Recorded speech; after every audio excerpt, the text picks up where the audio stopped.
Ah, changing the background, right? Yes, I have changed the background for you guys because I felt it was a bit boring. Uh, there's still something missing, so let's turn it on.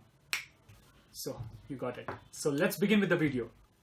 So what did I tell you in last video? Yes, I told you guys that I'll be telling you what are my top 5 picks, beginner fishes and beginner plants for the aquarium. So let's begin.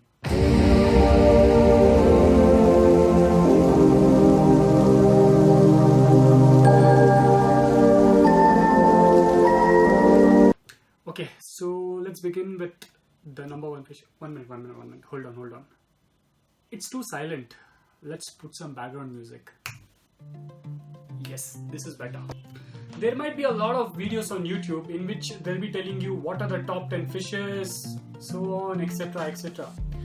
But then, as a beginner, most of us get confused. What are the top 5 fishes and what are the top 5 plants for the aquarium? So I'll be telling you guys my favorite as per my experience. What do you guys want to start with? The plants or the fishes? I guess you guys might be preferring fishes, right? So let's start with the fishes. So the number one fish on my list is the live bearers. Live bearers, the mollies, the platies, the swordtails, etc. These fishes are the best beginner fishes because these fishes tend to be very hardy and can sustain in any kind of condition, and they don't require the extra care which other fishes actually do. These fishes also are really interesting fishes because in the initial days itself you can find them breeding, so you can understand the whole cycle of the fishes, how they breed and how the next generation pass on, etc. So these fishes are on number one in my list. To the prices of live bearers such as mollies and etc. Those actually in India, as per my experience, they range up to 20 rupees, 30 rupees for a pair. The number 2 fish is guppies. You all might be familiar with it and you guys might have seen it everywhere, even in your relatives or your friends' aquarium. So these fishes are the most colorful fishes in the aquarium hobby because they come in varieties of strains. You guys might see this and this.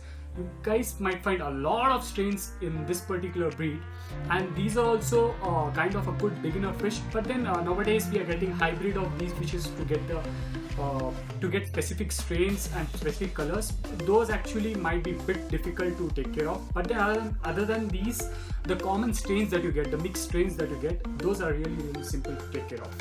Guppies, it starts from 30 rupees a dozen and it can even vary up to 1500 rupees a pair depending upon the strain. The number 3 fish is the betta fish. A few days back when I had released my video, my Casper's video, if you guys don't know who's Casper, you can see an I button coming up here, you can see watch the video. Most of my friends actually commented it might sound really funny or might be not. It's up to you guys.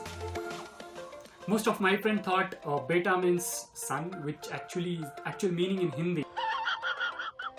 I thought, is it your son?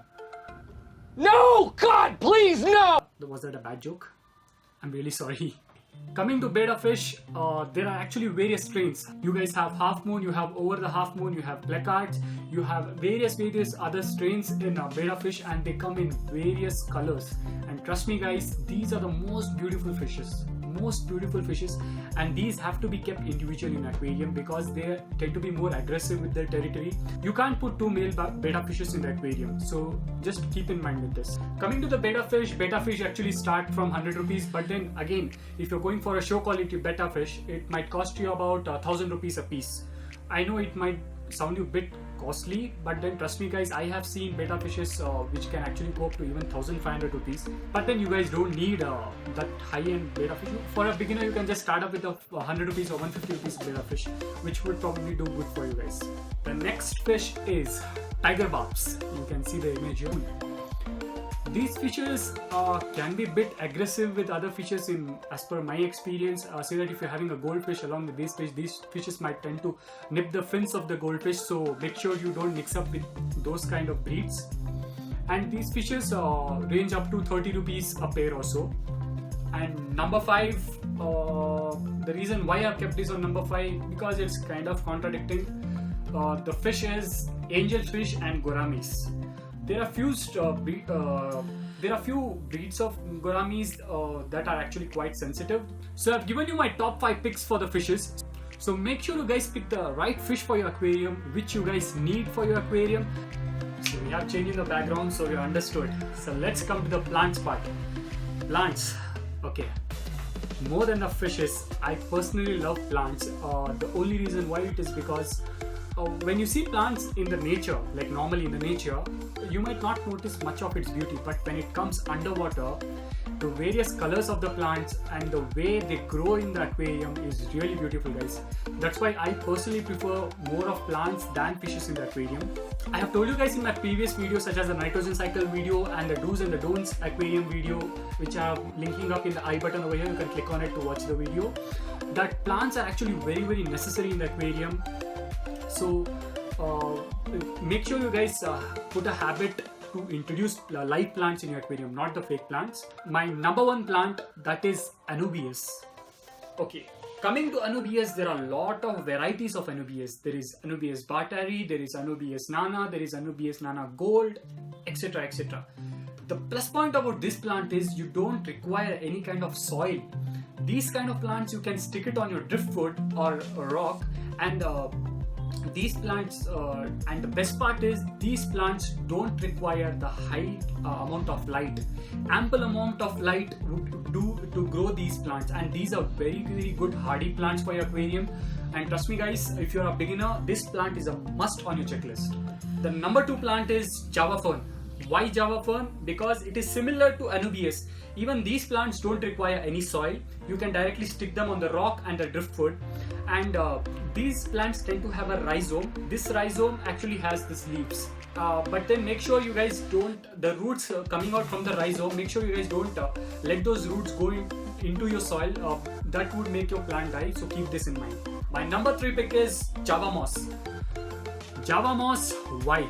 It doesn't require high amount of light. Actually, even if you guys want, you can actually grow out this Java Moss and sell it to your local fish stores and anyone else if you guys want to. My top 3 aquarium plants are actually really, really interesting, guys. The reason why is they don't require high amount of light, they don't require soil, and also these plants are very low demanding. You don't need CO2 for it. Although if you want a better growth, like faster growth, you can introduce liquid CO2, etc. But then these plants are just best if you just want to. Okay, the 4th plant is Amazon Swartz. Amazon Swartz, these plants actually require some kind of substrate, but then not a substrate like soil and the various other expensive soils that you guys get for aquarium. You can grow this plant in sand or any kind of substrate. These plants are very low demanding, like they don't require much of lighting and they don't require CO2. You can just put them in the plant, they'll absorb the nitrates in your aquarium and they'll just grow on their own. And the last plant, this is also a bit contradicting. These are the cryptocones. There are various varieties of cryptocones, but then coming to the varieties like cryptocone Vindite green, these plants you don't require substrate. You can directly grow them in the sand itself. And these plants are actually really, really good for your foreground because these grow really, really fast and they'll grow in the form of a bush. So we are done with the top 5 plants and top 5 fishes for the aquarium. Make sure you guys hit the like button and subscribe to my video, and please comment down below if you guys want me to explore more and come to the intermediate level of the fishes and the plants for the aquarium. Last video, you know how many views I got? Yes. This is kind of demotivating for me, guys, so please show your love and support by sharing it with your friends and family. See, I have told you guys, my motivation depends upon you guys, so please make sure you guys give me the enough feedback that I need so that I get pumped up and make video for you guys. Further videos will get even more interesting, and it's my promise to you guys. And thank you all, see you again, and happy fish keeping, guys.